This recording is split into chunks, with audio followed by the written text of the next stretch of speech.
get into it. We'll have 8 minutes to This do is going to be 8, right? Yeah, and then 8 10. minutes, then 10 minutes to do the second. Got it. I think that I'm going to make this segment like leading up to imperialism and then the 10 minutes like during and after. Okay, yeah, Okay, well, yeah. however you want to do it. Okay. As long as you can keep on doing it and keep on speaking and making noise over there, you don't have any problem. The only problem with the television is when it goes silent.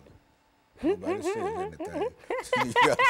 See, because that's You when don't have that problem that's with when me. people stop and look, start around. For they'll be turn around and listening look. in bed and they leave and sit up. And It's gone silent. So Oh, man. television don't go silent. No talk show.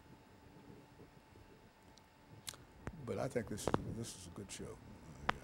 It's demonstrating you got some knowledge and some information that. Did you hear my neck pop? What? Did you hear me pop my neck? Was that your neck? Yeah. I thought that was you. Let me see. Well, I already did. What, you pocket? Uh-huh. I just like that. Yeah. Yeah, well, no.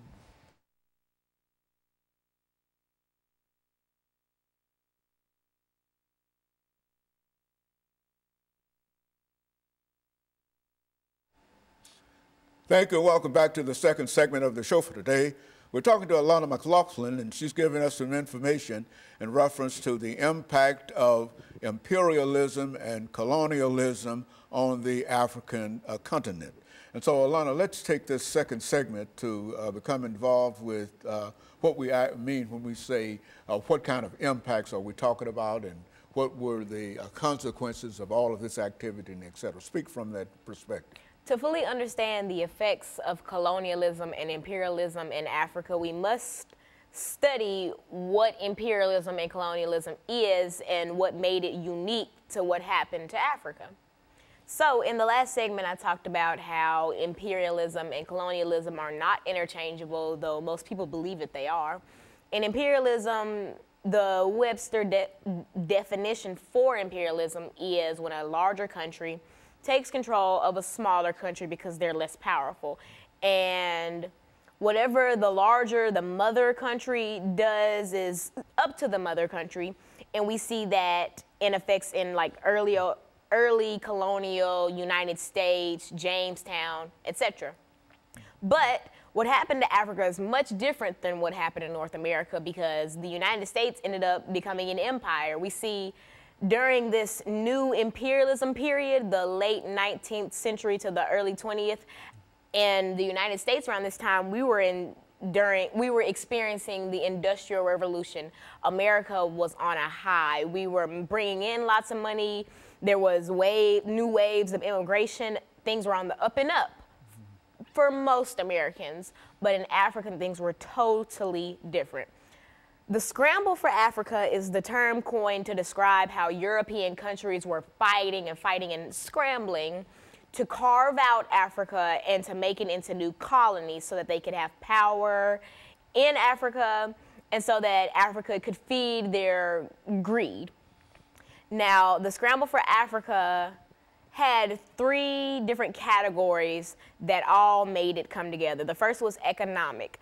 Now, like I mentioned, the Industrial Revolution was going on during this time period, and not just in America, but also in Europe. And because of this, European countries were constantly looking for countries where they could export raw materials, where they could have a profitable market, and a good, safe, and secure place to build companies and to mine, etc. And so they immediately thought Africa and Asia, but Africa obviously got a more negative effect of imperialism.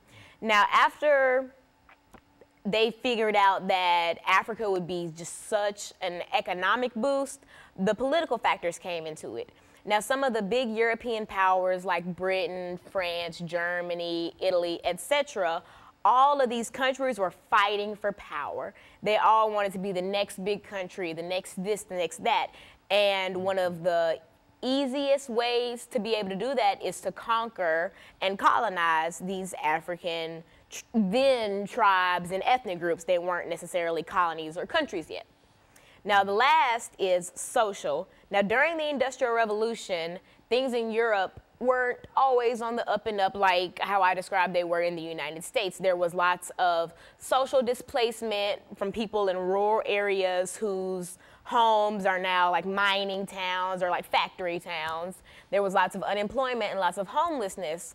And so initially, even before these European powers discovered the political and all these other sides, all these other positives for colonizing Africa, the first thought that these European countries had was, oh, we're just going to send our surplus population to these settler colonies in Africa, and that'll help with the unemployment and the homelessness. And that was the initial thought. That was what was supposed to happen to Africa. But of course, we see in 2019 that that did not happen.